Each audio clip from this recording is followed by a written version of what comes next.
Très très beau. La suite maintenant de votre feuilleton du 13h. Et toute la semaine, on vous emmène, vous le savez, dans les coulisses du plus grand et du plus célèbre concours de chansons, l'Eurovision. Ce sera samedi soir, en direct évidemment sur France 2. Alors aujourd'hui, on va remonter le temps, car c'est vrai qu'en 65 ans d'existence, eh bien, le spectacle et les prestations ont bien changé, comme nous l'explique Alexandre Lequéré avec Guillaume Beaufils et Laetitia Harper.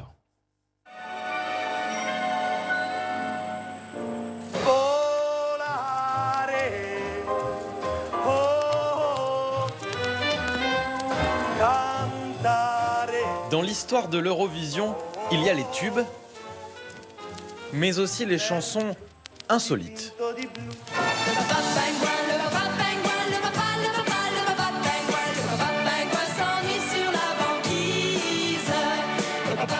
Alain Fontan les a toutes dans cette impressionnante collection de plus de 10 000 disques.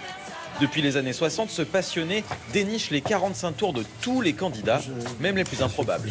Kohler et le rail, la chanson danoise, ça vaut son pesant de cacahuètes.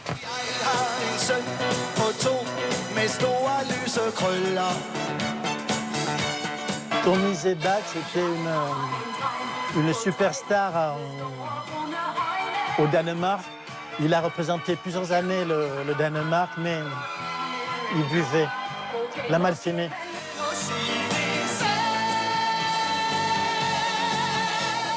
Kohler et le rail, je ne sais pas ce que ça veut dire. 1965, France Gall. L'amour n'est pas que dans les chansons, poupées de cire, poupées de sang. C'est la première année où j'ai vu le concours Eurovision. Merci à ma grand-mère qui m'a laissé le voir. Parce qu'à l'époque, on découvrait les chansons le grand soir. Pendant des années, jusqu'à l'arrivée d'Internet et donc au tout début des années 2000, je ne connaissais, dans le meilleur des cas, que la chanson française, mais je ne connaissais pas les autres chansons. C'était le grand soir. On attendait comme, je sais pas comment dire, comme du pain béni, on attendait la diffusion, puis on n'avait pas de magnétoscope. Donc, il fallait regarder l'émission, on l'avait vu, c'était fini. De l'ère du 45 tours à celle d'Internet, l'Eurovision a su se moderniser pour continuer de séduire les jeunes.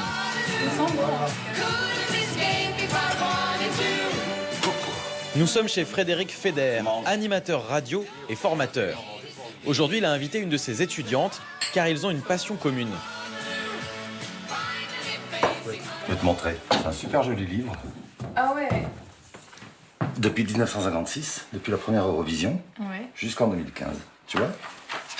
Tu as commencé à aimer l'Eurovision en 2015. Ouais.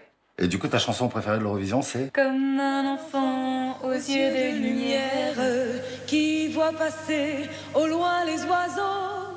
Comme l'oiseau bleu survolant la terre, voit comme le monde est beau. Le titre phare de Marie-Myriam, repris par les Kids United, un groupe pour enfants.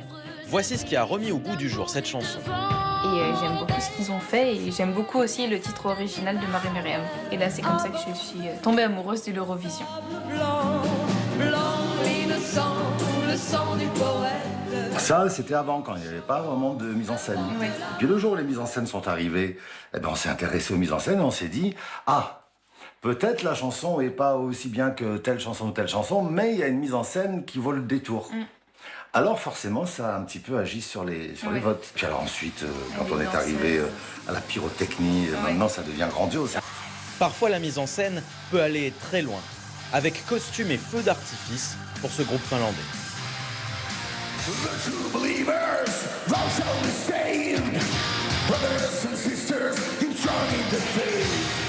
Je déteste le hard rock.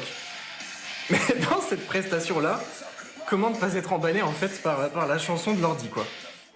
Pour ce spécialiste de l'Eurovision, le souvenir le plus marquant remonte à l'année 2014.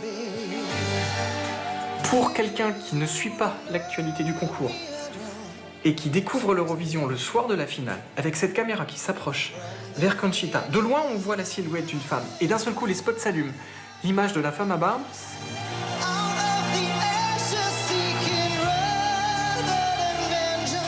Il y avait à la fois une volonté peut-être de surprendre, peut-être de choquer, mais en tout cas une volonté claire de dire voilà qui je suis, comme je suis, acceptez-moi. C'est sans doute l'événement le plus marquant de la précédente décennie à l'Eurovision. C'est un vrai message de tolérance qui a été envoyé à ce moment-là à l'Europe et au monde entier. Depuis 65 ans, l'Eurovision est bien plus qu'un concours de chansons, un espace de liberté. Et ce sera donc samedi soir, en direct évidemment, sur France 2. Fin de ce journal, merci infiniment de votre fidélité. Tout de suite, la météo.